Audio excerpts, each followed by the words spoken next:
Середземноморські равлики вінницького виробництва. Андрій Гишко, перший заступник голови Вінницької облдержадміністрації, відвідав сімейну ферму, де вирощують делікатесний продукт. Підприємець скористався обласною програмою з підтримки малого та середнього бізнесу.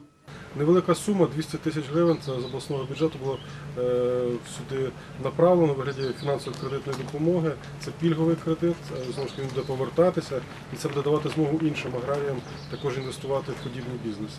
Інвестиційний проєкт із вирощування равликів планують реалізувати протягом 5 років. Планова потужність виробництва становить 50 тонн готової продукції у живій вазі.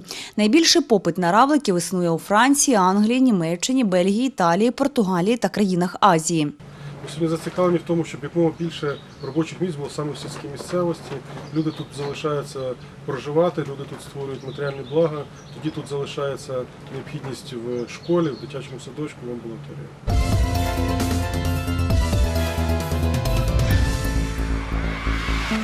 Українська освіта для абітурієнтів з окупованих територій. Випускники мають право отримати документ про повну загальну середню освіту за спрощеною процедурою на базі освітніх центрів «Донбас, Україна» та вступити на обрану спеціальність до закладу вищої освіти в Луганській області без сертифікатів ЗНО за результатами вступних іспитів. На сьогоднішній день у нас діють програми, за якими діти з окупованих територій, навіть без українського паспорта і без українського атестата, мають можливість вступити до українських вищих навчальних закладів.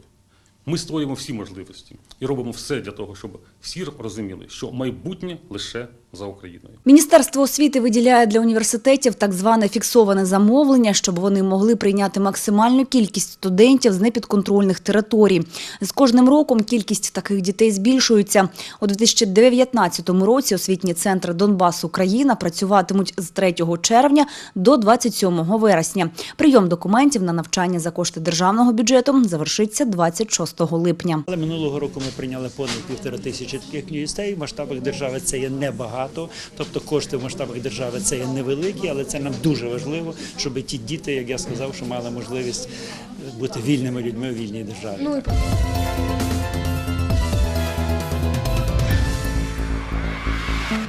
Стипендія кращим учням. В Івано-Франківську існує традиція. Кращі учні отримують виплати від міської ради.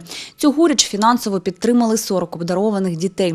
Це переможці олімпіад, спортивних турнірів, мистецьких заходів. Ми збільшили з 20 до 40 премій. Свідчить про те, що які талановиті у нас діти у різних сферах, тому що премія надається не тільки дітям, які знають добре математику чи добре історію, але і спортсменам, і тим, хто гарно танцює, і тим, хто має гарні здобутки в різних сферах. Учні отримуватимуть щомісяця 500 гривень, випускники – 1000. Вперше премії до Дня міста отримали і вчителі. Крім того, вперше цього року ми даємо і стипендію вчителям, 10 вчителів найкращих. Тобто я думаю, що це сприяє підвищенню авторитету освіти в нашому місті.